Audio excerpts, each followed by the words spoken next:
Years ago, many years ago, in fact, in 1972, I was sitting at my desk at about 4:30 in the morning at the headquarters of the Commander-in-Chief of the United States Pacific Fleet, arranging the information that had come in over the last 24 hours into a logical order so that we could prepare a briefing for the Admiral and his staff, which would take place later that morning. Among the papers I found on my desk was a document entitled Operation Majority, and it was not the entire paperwork involving this operation, but was merely a synopsis of the operation and projects contained under it. One of these projects was called Project Red Light. The purpose, according to this document, was to back-engineer captured extraterrestrial technology for adaptation into the United States space program. Now, I have since come to believe that the extraterrestrial portion of all of this is nonsense, but that the technology is real. I believe that many of us were shown these documents over the years so that later we would talk about it. I mean, how can you keep the existence of extraterrestrials, if they were real, a secret? And how could anyone keep quiet knowing that they had seen documentation, official government documents labeled top secret, that expressed that these extraterrestrials were real and had visited this earth? I wanted to know just how true all of this was, and I began a program of research to find out if extraterrestrials were real. The first thing I did was collect every bit of documentation that I could find, both from the Freedom of Information Act, from the research of others, from books that had been printed on the subject of UFOs, and of course through my network of friends in the intelligence community. What I discovered was amazing. What I discovered, ladies and gentlemen, is that there has been a plan in existence since about 1917, and probably before that, to create an artificial extraterrestrial threat to this earth in order to create a one-world totalitarian socialist government. One of the first documents that I found in my search was this one, the Imperial Japanese Mission 1917, a record of the reception throughout the United States of the special mission headed by Viscount Ishii. And when the Imperial Japanese Mission was in New York City, they had a dinner, and some pretty famous people spoke at this dinner. One of them was John Dewey. John Dewey is the father of our failing, disastrous public education system. Here's what he said. Listen very carefully. John Dewey, professor of philosophy in Columbia University, who was the next speaker, was listened to with great intentness. He said, quote, "Someone remarked that the best way to unite all the nations on this globe would be an attack from some other planet.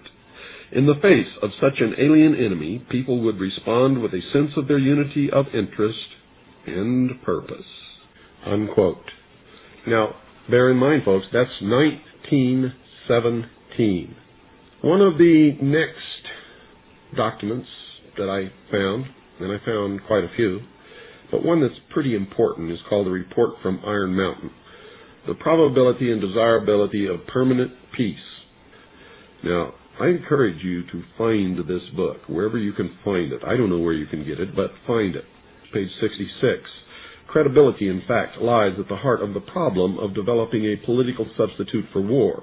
This is where the space race proposals, in many ways so well suited as economic substitutes for war, fall short. The most ambitious and unrealistic space project cannot of itself generate a believable external menace. It has been hotly argued that such a menace would offer the last best hope of peace, etc., by uniting mankind against the danger of destruction by creatures from other planets or from outer space. Experiments have been proposed to test the credibility of an out-of-our-world invasion threat. And it continues on another page. Nevertheless, an effective political substitute for war would require alternate enemies, some of which might seem equally far-fetched in the context of the current war system. It may be, for instance, that gross pollution of the environment can eventually replace the possibility of mass destruction by nuclear weapons as the principal substitute for war. Are you beginning to get the message, folks? Poisoning of the air and of the principal sources of food and water supply is already well advanced, and at first glance would seem promising in this respect. It constitutes a threat that can be dealt with only through social organization and political power. But from present indications, it will be a generation to a generation and a half before environmental pollution, however severe, will be sufficiently menacing on a global scale to offer a possible basis for a solution.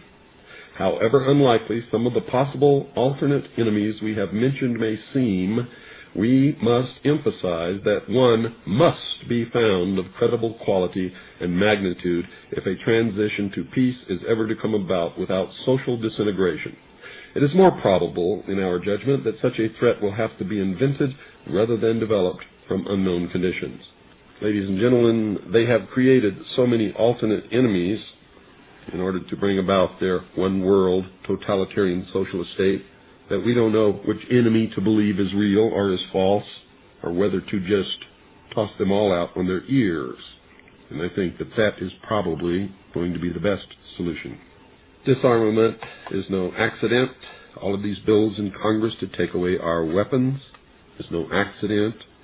The intentional environmental pollution of our lakes, rivers, streams, oceans, forests, everything is no accident, as you just heard.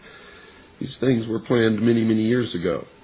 All the bombardment of the public with movies about flying saucers in the 50s, right after the United Nations Treaty was signed and the UN Participation Act was pushed through Congress, and all of the incidents since that have convinced the majority of the American people that flying saucers are real and extraterrestrials exist, and that flying saucers are from an extraterrestrial origin.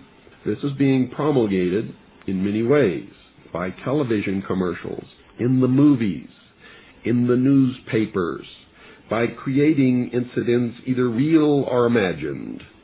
I believe, because of my research and because of the extensive documentation that I've found and that is in my book, that this whole scenario has been created to give us an artificial alien threat from outer space. During the Reagan administration, he made 6 speeches, specifically talked about a threat from outer space by some other species from some other planet. 6, ladies and gentlemen. Why would the president repeat the same thing 6 times, tagged on to the ends of speeches by him? The speechwriters did not put that in the speech. Ronald Reagan added it himself. Perhaps we need some outside universal threat. I occasionally think how quickly our differences worldwide would vanish if we were facing an alien threat from outside this world. This was a powerful suggestion to implant into the minds of the people of the world that there really is a threat from some other species, from some other planet to this earth. Now, you people out there have been ignoring the UFO phenomenon for too long. It has all the earmarks of the most successful, most sophisticated mind control operation in the history of the world, and you are ignoring it.